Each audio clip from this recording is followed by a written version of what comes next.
Here one. Yeah, no, the last time we had this door open, me and my brother did it. They were going through this thing. All right. Maybe I could take home one kitty. Really? No. Oh. Actually, I don't think. Hey, Sloan loves kitties, friend. Oh, that would be nice. Yes. You need to get a kitty. No. No. Do I look good? I kind of got a nice bright I shirt. love the Gumby. Mm. I don't think a lot of the kids that are in your league even know who Gumby is. The kids. Ah, those poor kids. All right. You ready to go? I'm ready to go. All right. Welcome, everyone. Wait, hold on. Let me start over again. Stretch a little bit. It's okay, we can edit that out, Johnny. How come you have something to drink? And I Would you don't? like a beer? I would love a beer. I'll get you one. Hold on. I want to make sure I'm in this thing. Hold on, fans. Johnny's going to get me a beer. Boy, do we have an action-packed show today. All right. 36-minute tape, so we're going to have to... Do people really have to submit to watching this and watching the beer get done? Are you really? Yeah. Oh, I forgot. Oh, you have the tap right here. Yeah. Where's it? Where? I'm going to show you where, buddy. God, this is nice. It's hidden. It's hidden. Are you ready for some delicious beer? It's the least I can do for you showing up. I just had a great beer that my client made. Ah. Oh my God, it was great. This is fresh beer out of my fridge. Back here, buddy. Oh, buddy. All right. It's a little head. You like a little head. No one gives good head like Johnny. It's just a little head. Welcome, everyone, this week to your episode of the N.Idaho Fantasy Football News, your online source for all your fantasy football needs. And here it is, the much anticipated, long overdue segment with Norm Ettinger. Norman. Anticipated? Old buddy. Old friend. That's what everyone's been talking about. Everyone's talking about when the Norm Bud's going to be on. When the Norm Bud's going to be on. And here you are. Old friend. It's good to be here. It's great to see you. Thanks for having me. Of course. We're always, you could be here every week, and I think people would tune in. So I think they would. I think the other Not shows. tune in. I think the other shows have just been kind of a precursor to the ultimate build-up for when the Norm Buds are here. I think so. Oh, bless you. Bless you. I appreciate those kind words.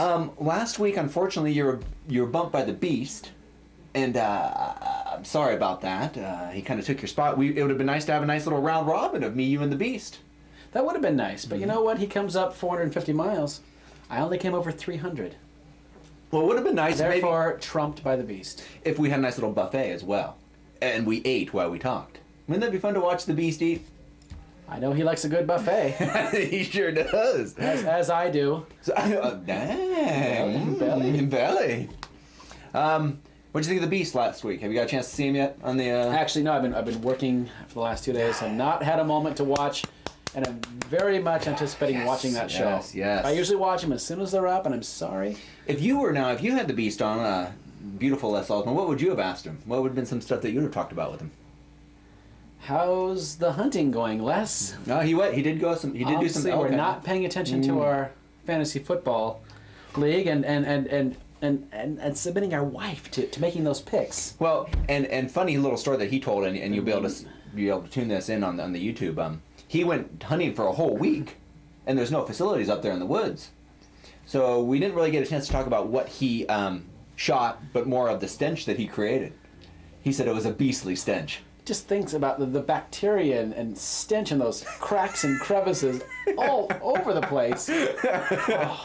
The cracks and crevices. I don't want to think about that, Joe. Well, let's move on here. Please. Norm, this is your second year in the league. Last year, you got kind of invited in on a last-second call. Darren Stranahan, the Hog Troughs, dropped out the very last second, and you were nice enough to step in. So nice to be considered last. Oh no, come on. Like you just said, you're a busy man. You're on the road 24/7. You're making deals. making deals about it. It's tough. I know it's tough for you. Turning tricks. It's tough to find time. I know. But last year you managed to pull off an 11-11 record.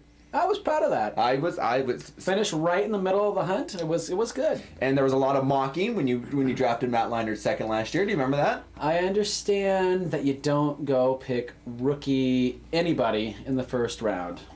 We need to design a program around a good running back schedule, and which I didn't even do this year. Yeah. Well, but it hasn't hurt you yet. But yeah, that was a little unfortunate. The kids on the playground making funny about the Leinart draft. I'm over it. Okay, are you sure? I'm over it. Okay, I want to make sure, because if you're not, we can talk about it now.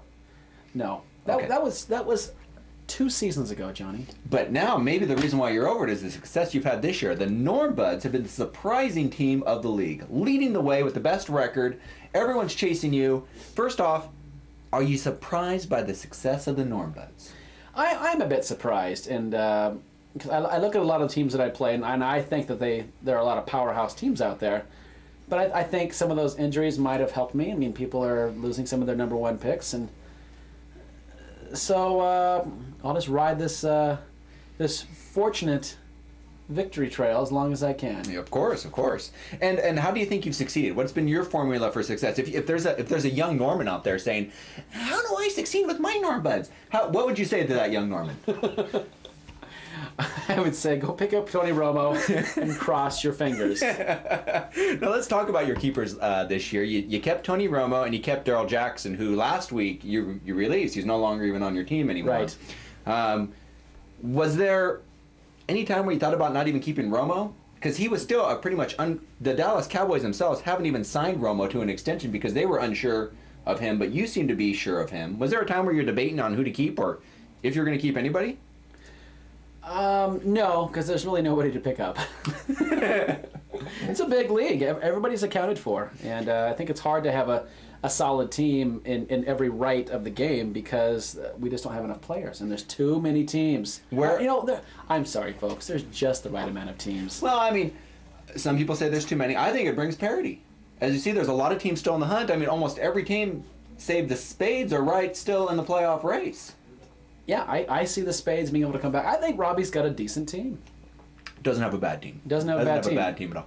He's down in Florida feeling sorry for himself, but there's no need to do that. And you have a good team too. And I'm struggling but as well. the wins are eluding you as well. Yep, it's like you said, injuries and poor weak performances, and my running backs haven't got off to Larry Johnson, and some of my keepers haven't done what they've expected. And I think that's a reason why a team like you, with people like Romo and Braylon Edwards, who's been a pleasant surprise, the Cleveland wide receiver. That's been a big surprise. You've been able to jump up and take the lead off everybody. I think just having the right players at the right time. Now, Norm, I know this has been troubling you a little bit, and you don't have to talk about it if you don't want to, but I know with winning breeds jealousy amongst the league, and jealousy sometimes there's been persecution of the Norm Buds. Let me read to you a little message here. This one was from the Pussycats the week that you lost your first game. And, you think you'd be getting messages on the board of, hey, sorry about your loss, consoling you. But this is what she writes. That's what I would have thought, too. This is what she writes, and I'll do Jen. Wow. So, Norm Buds, how does it feel to have your first loss? That's a little salt in the wound right there. Does it make it worse that it's to a girl? Ooh, that's bitter. Yeah. Or is it worse that one team that finally beat you had a record prior to this week of freaking 1-5? I didn't edit that out. I said it. Freaking. That's what freaking. I'm trying to say it like her. There's no Jesus. Freaking. Well, she kind of says it like that, though. Okay. I'm trying to imitate her. If you listen to the telecast, and this is when she was on talking about it, I don't know if you caught Jen on here on the Norm Buds, but she predicted victories. If you listen to the telecast for this week, I stand correct on my predictions. I mean, come on! Moshan, give me something with a challenge. She also beat Eric Moshan. Norm, well, it was harder than Moshan, just like I predicted.